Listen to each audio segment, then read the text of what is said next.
Bismillahirrahmanirrahim. Assalamu alaikum, dear student. Welcome to the Noor School and College Mansehra. Today we are going toward start our new chapter which is nutrition. Student, आज हम एक नया chapter start करने जा रहे हैं जिसका नाम है न्यूट्रिशन. लेकिन इससे पहले मैं आपसे कुछ जनरल क्वेश्चन पूछना चाहता हूँ लिंकेज के लिए, ताकि आपके एक लिंक क्रिएट हो सके न्यूट्रिशन के साथ. Organism need energy to perform their functions. हम ये जानते हैं, प्रीवियस लेक्चर्स या चैप्टर्स जो थे उसके अंदर हमने ये डिस्कस किया कि जितने भी लिविंग ऑर्गेनिज्म हैं उनको एनर्जी की ज़रूरत होती है अपने फंक्शंस परफॉर्म करने के लिए. We also know that they get this energy by oxidation of food. हम ये भी जानते हैं, जो हम रिस्पायरेशन का प्रोसेस हमने डिस्कस किया, कि ये जो एनर्जी लेते हैं वो ऑक्सीडेशन ऑफ फूड से लेते हैं. Heterotrophs which obtain food from others. हमने ये भी डिस्कस किया कि कुछ ऑर्गेनिजम्स हमारे पास ऐसे हैं जो अपनी खुराक खुद नहीं बना सकते, बल्कि वो दूसरे जो है ऑर्गेनिज्म उनसे अपनी खुराक लेते हैं. लेकिन कुछ ऑर्गेनिजम्स ऐसे हैं जो अपनी खुराक खुद बना सकते हैं और उनको हमने कहा autotrophs. So autotroph make their own food. अच्छा, ऑटोट्रॉफ अपनी फूड बनाते हैं, जो हेट्रोट्रॉफ हैं वो अपनी फूड नहीं बना सकते. तो जो ऑटोट्रॉफ्स हैं दे नीड एसेंशियल मटेरियल. अब देखें, जो ऑटोट्रॉफ्स हैं वो फूड बनाते हैं, ज़ाहिर है किसी चीज़ से फूड वो बनाते होंगे ना. उनके पास पहले कोई चीज़ आएगी तो तब वो फूड बना सकेंगे. इससे ये ज़ाहिर होता है कि इनको किसी एसेंशियल एलिमेंट्स की ज़रूरत होगी, किसी एसेंशियल मटेरियल की ज़रूरत होगी जिसकी वजह से फूड बनती है. तो ये क्वेश्चन मेरा ये आज का ये क्वेश्चन ये है कि from where they get these essential material, कि कहाँ से जो है ये ऑटोट्रॉफ जो है ये एसेंशियल मटेरियल लेते हैं. तो इसका आंसर मैं आपको ये दूंगा, nutrients are the material, elements are compound that organism obtain and use for life. अच्छा, ये जो न्यूट्रिएंट्स हैं ना, ये हमारे पास मटेरियल्स हैं. जैसे हमने कहा ना कि ऑटोट्रॉफ के लिए उनको कार्बन डाइऑक्साइड या इनके अलावा कोई और एलिमेंट्स जो चाहिए, तो ये कहाँ से आते हैं? तो न्यूट्रिएंट्स जो हैं वो हमारे पास मटेरियल हैं जो ऑर्गेनिज्म को चाहिए होते हैं, और इन्हीं से वो अपनी जो है वो ज़रूरियात, यानी कि जो चीज़ चाहिए, जिस तरह कार्बन चाहिए, नाइट्रोजन चाहिए, उसके अंदर मौजूद होती है न्यूट्रिएंट्स के अंदर. तो वो वहाँ से एब्जॉर्ब करते हैं और अपनी लाइफ के लिए उनको यूज़ करते हैं. ये था हमारा लिंकेज. अब आ जाते हैं न्यूट्रिशन की तरफ कि न्यूट्रिशन क्या होता है. न्यूट्रिएंट्स तो हमने समझ लिया कि न्यूट्रिएंट होता है कि न्यूट्रिएंट्स वो मटेरियल होते हैं जो ऑर्गेनिज्म ऑब्टेन करता है अपनी लाइफ के लिए सॉइल से. अब आ जाते हैं न्यूट्रिशन की तरफ कि न्यूट्रिशन क्या होता है. Nutrition means the process in which organism obtain essential material for making food और take food by others and convert it into substances for growth, energy and regulating various body functions. कहता है nutrition का जो process है, इसका मतलब है कि ऑर्गेनिज्म जो हैं इस प्रोसेस के अंदर एसेंशियल मटेरियल जो है वो ऑब्टेन करते हैं अपनी खुराक बनाने के लिए, और फूड लेते हैं, या इसके अलावा वो फूड लेते हैं दूसरे ऑर्गेनिज्म से, और इसी फूड को कन्वर्ट कर देते हैं सब्सटेंसेस के अंदर. कि किस चीज़ के लिए? अब वो सब्सटेंसेस फिर उनको रिक्वायर्ड होते हैं ग्रोथ के लिए, एनर्जी के लिए, और रेगुलेटिंग वेरियस बॉडी फंक्शंस, और अपने जितने भी बॉडी के फंक्शंस हैं उनको रेगुलेट करने के लिए.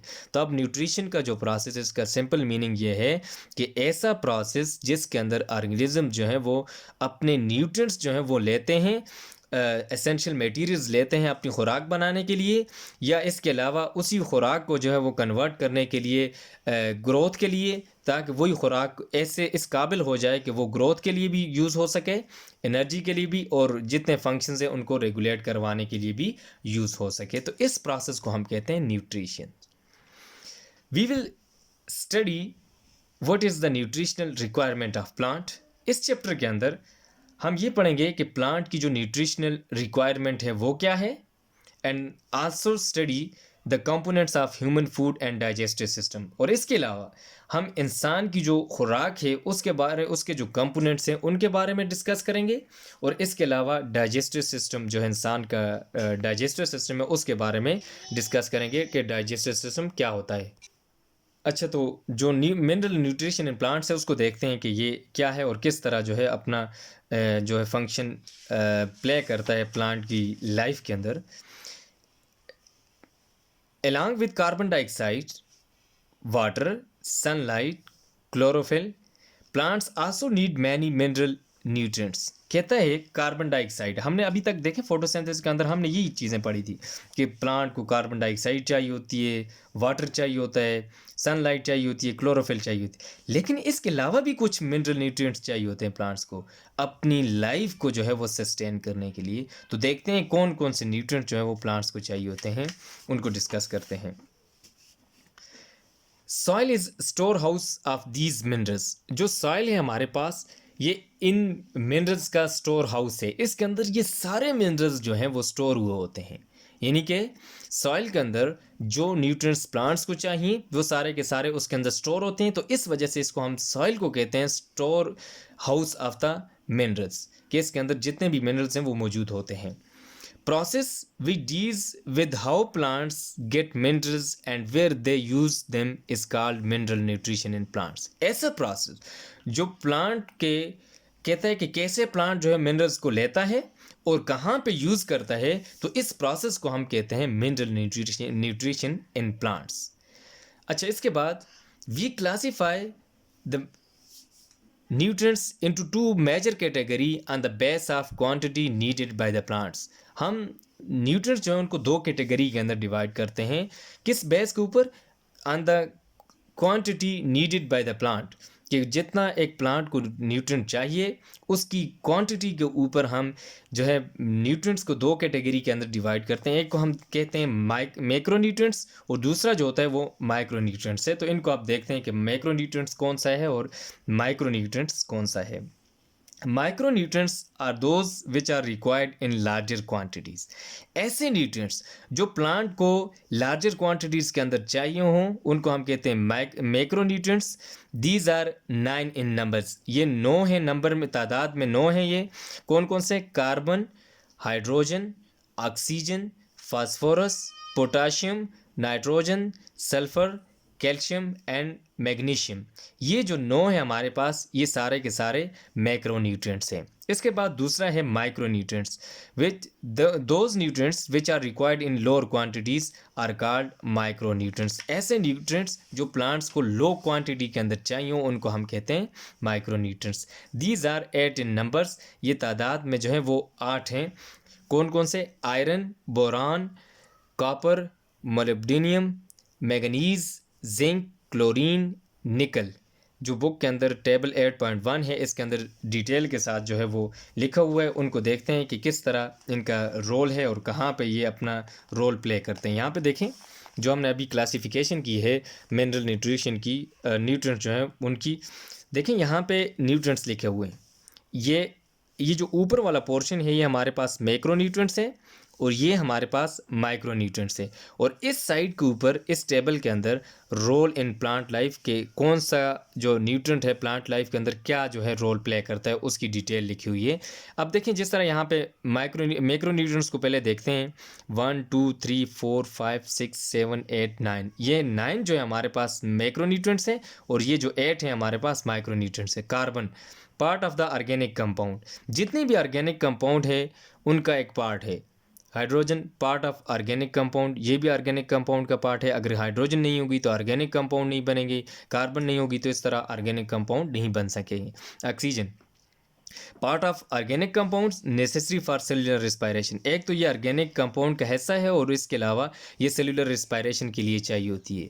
फिर उसके अलावा देखें phosphorus component of ATP. ATP जो है उसका कंपोनेंट है जो एनर्जी की करेंसी है। Nucleic acid, coenzyme, nucleic acid और एटीपी का ये कंपोनेंट है। Necessary for seed germination, photosynthesis, कि ये सीड जर्मिनेशन और फोटोसिंथेसिस के लिए ज़रूरी होती है। इसके अलावा potassium regulates the opening and closing of stomata. ये पोटाशियम जो है opening and closing of stomata जो है उसको रेगुलेट करता है। Reduces water loss from the leaves, और इसके अलावा ये जो वाटर लॉस से लीव्स से उनको रिड्यूस करता है। फिर nitrogen part of protein, hormones, chlorophyll, vitamins and enzymes. ये जितने भी प्रोटीन्स हैं, हार्मोन्स हैं, क्लोरोफिल है, वाइटामिन्स, एंजाइम, ये उनका जो है एसेंशियल पार्ट है नाइट्रोजन। फिर इसके बाद sulphur part of proteins, vitamins and enzymes, कि ये प्रोटीन, वाइटामिन्स और एंजाइम का हिस्सा होता है सल्फ़र। इसके अलावा calcium which activates enzymes and structural component of cell walls, regulates water movement in cells, कि सेल के अंदर वाटर मूवमेंट को भी रेगुलेट करता है, सेल वाल का कंपोनेंट भी है, और इसके अलावा एंजाइम को एक्टिवेट भी करता है। और लास्ट वाला जो हमारे पास मैक्रोन्यूट्रिएंट्स है वो है magnesium, which is the part of chlorophyll and activates many enzymes. ये हमारा जो जितने भी एंजाइम्स हैं प्लांट के अंदर उनको एक्टिवेट करता है, और इसके अलावा क्लोरोफिल जो है उसका सेंट्रल पार्ट है। अब देखते हैं micronutrients. Iron necessary for the photosynthesis, photosynthesis के लिए ज़रूरी होता है। एक्टिवेट्स मैनी एंजाइम्स, और एंजाइम को एक्टिवेट करता है। इसके बाद मोलिब्डेनम जो है part of enzyme that reduce nitrate to ammonia, enzyme का हिस्सा होता है जो नाइट्रेट को रिड्यूस करता है, नाइट्रेट टू अमोनिया उसको। और इसके अलावा important in making amino acid, amino acid को बनाने में ये जो है खास रोल प्ले करता है।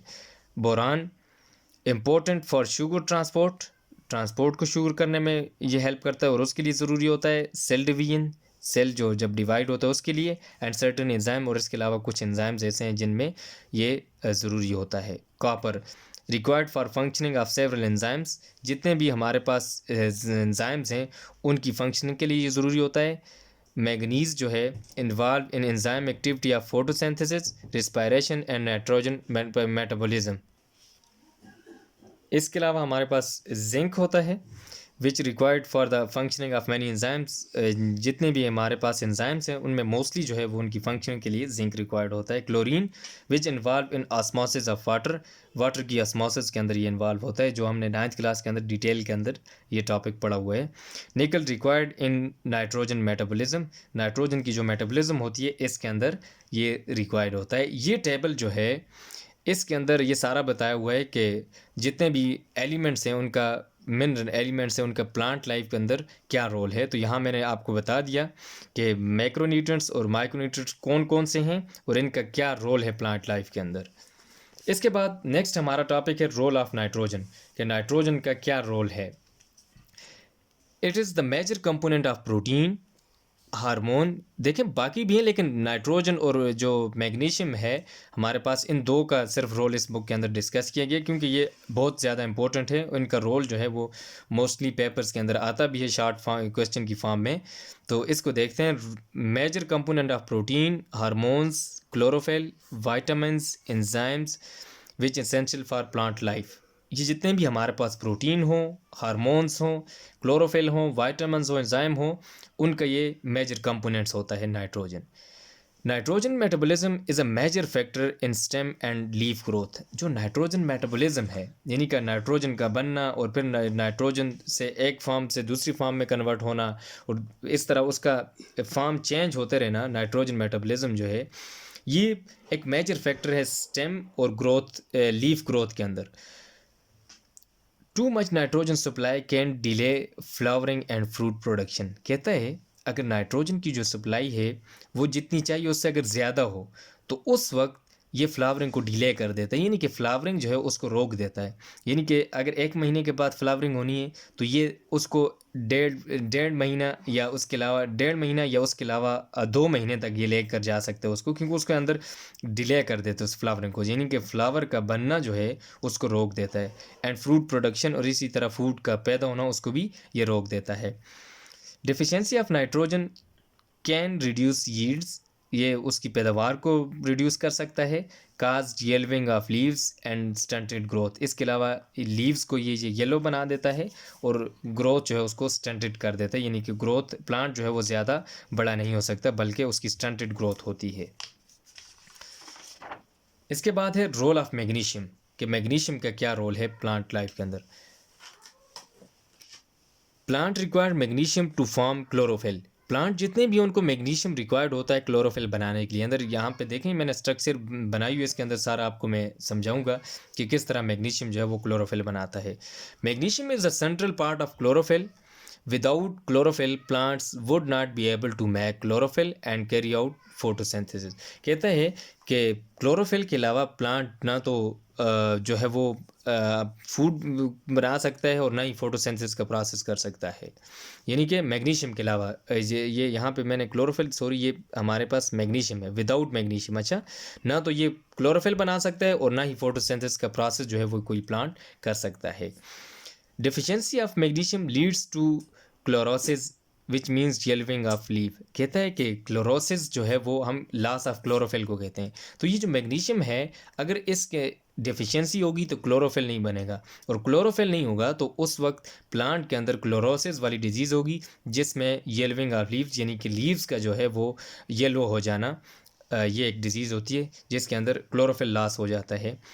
Also for activation of many enzymes, ये रिक्वायर्ड होता है मैग्नीशियम के, प्लांट के अंदर ज़्यादातर एंजाइम्स को एक्टिवेट किया जाता है और उसके लिए ये मैग्नीशियम रिक्वायर्ड होता है। Deficiency may affect normal rate of metabolism and ultimately lead to necrosis which is cell death।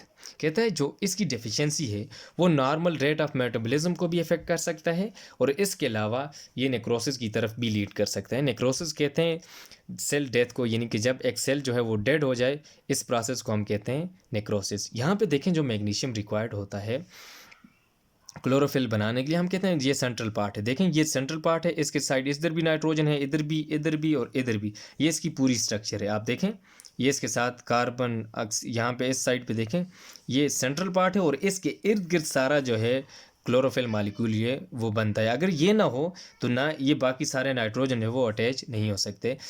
तो जिस तरह हमारे हीमोग्लोबिन जो उसके अंदर आयरन होता है वो उसको जोड़ के रखता है, इसी तरह मैग्नीशियम जो है ये क्लोरोफिल के अंदर जितने भी एलिमेंट्स हैं उनको जोड़ के रखता है। ये सेंट्रल पार्ट होता है, अगर ये ना हो तो प्लांट क्लोरोफिल कभी भी नहीं बन सकता।